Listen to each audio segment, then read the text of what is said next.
Hi everybody, welcome back to Cheryl's Creations. I'm Sheryl.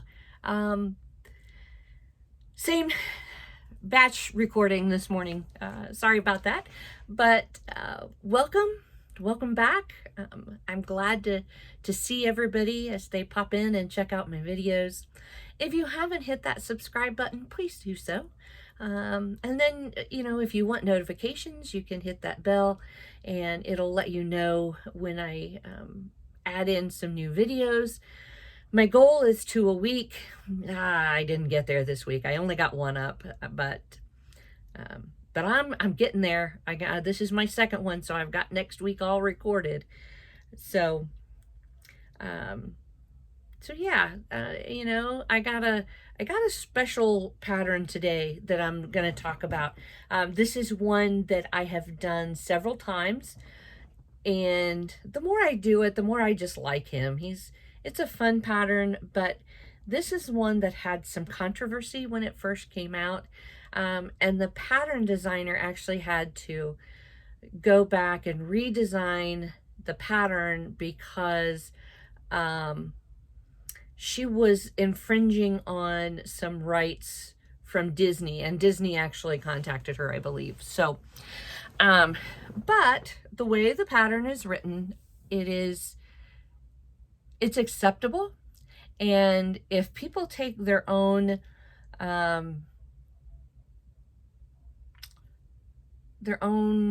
way of thinking and change the pattern and change some of the colors, it's on them, not the pattern maker.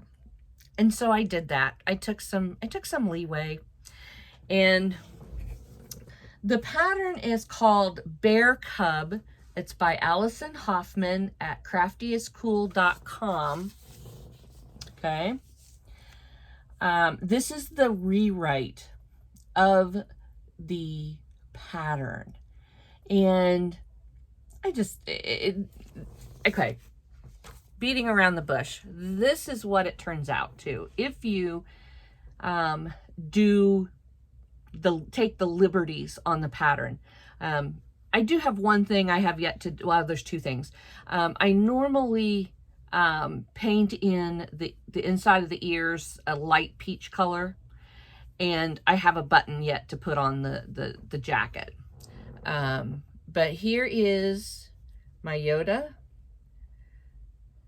or baby, and if you open it up, it has the body, it's got the feet. Okay. So it gives you the pattern for the jacket and the character. If you're not real good at top crochet on top of of your pattern, then you might have a little bit of difficulty with the mouth or have to figure out a different method.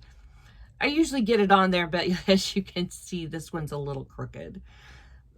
He does have some 25mm eyes, and I use the ones with the brown around the outside because then I don't have to put a piece of felt behind it, which is what the pattern calls for. Right.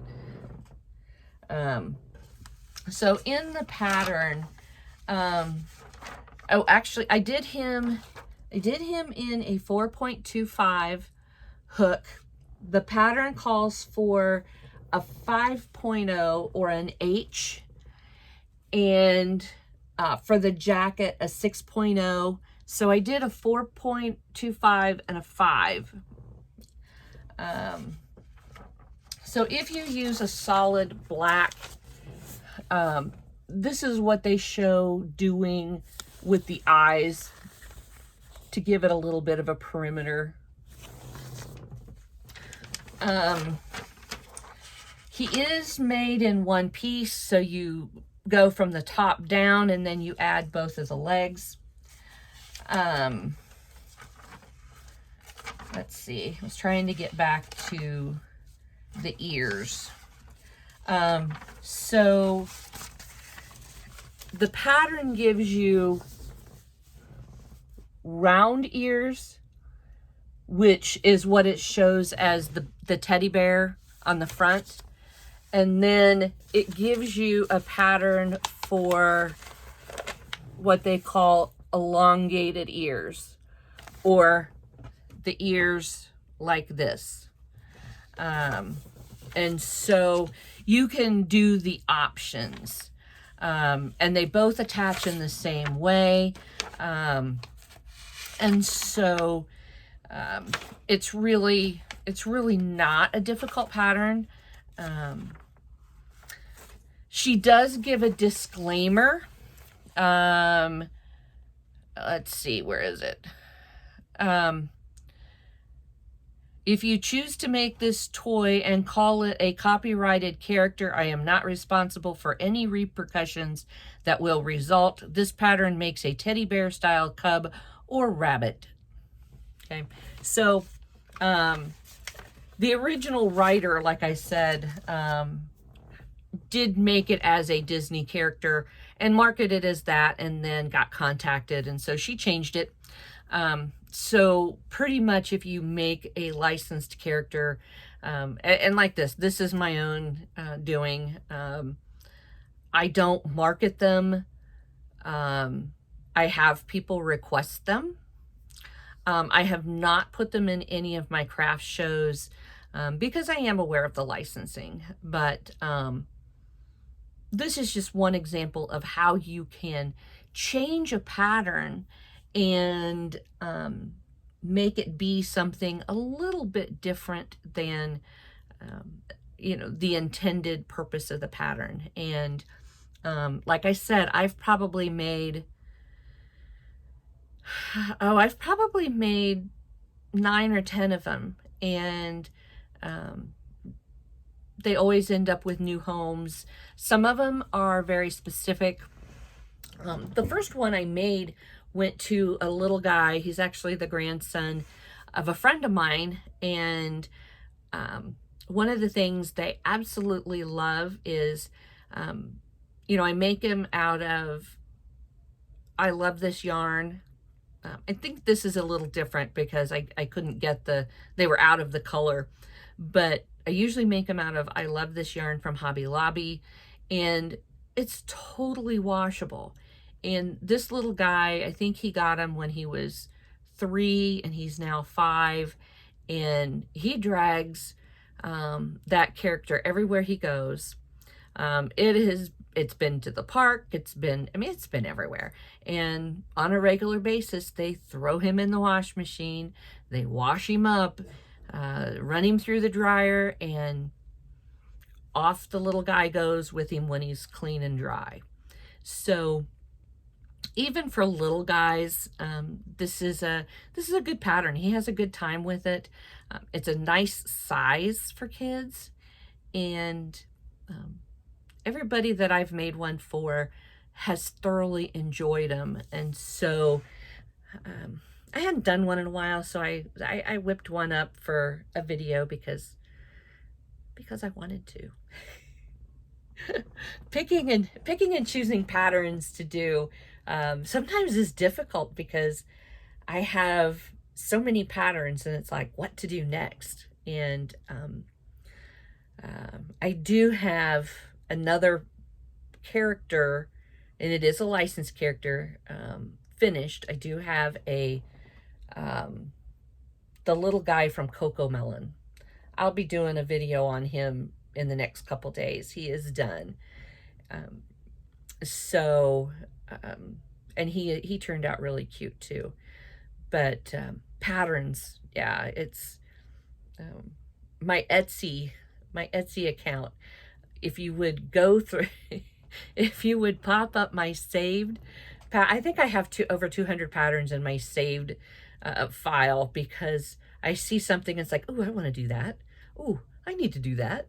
And so one of my next things off of Etsy that I'm going to be doing, we have a grandbaby coming in May, and the parents like reptiles. The daddy is actually a reptile specialist, and so they've got them all over their house, you know, bearded dragons, geckos, snakes, you know. And so I thought for a baby gift, I want to, there's a chameleon pattern, and I want to get the chameleon pattern and make the head. And then I want to take a stacking ring toy pattern and put the head on the rings, and each of the rings will be a different color, kind of bringing in the chameleon with the ring toy. So that's what I'm going to work on next after I'm working on some turtles, but when I get that done. So I can't wait to see how that turns out. So stay tuned for the chameleon stacking ring toy, and we'll see how that one goes. So I think that's about it for this one. I hope you are enjoying my content. Please like, share, subscribe. I enjoy having folks pop in, watch my videos. I love the crochet community. And also, if you just like to see amigurumis made and put together, I watch a YouTube channel called Blue Llama, and that's all they do is a couple times a week or several times, I don't know how often, they put up videos of amigurumis being made and put together, and they show them. And so I've gotten some really cool ideas from there. I will link that channel at the bottom or in the description, so that if you want to check them out, you can. I like them as a channel, and I get lots of neat ideas. So I hope you have a fantastic weekend, or I'm not sure when this video is going up. I'm recording it on Friday. This one may not go up till first of the week. So I hope you have a fabulous day, a fabulous weekend, and check back in and see what I'm up to next. Have a great day. Crochet away.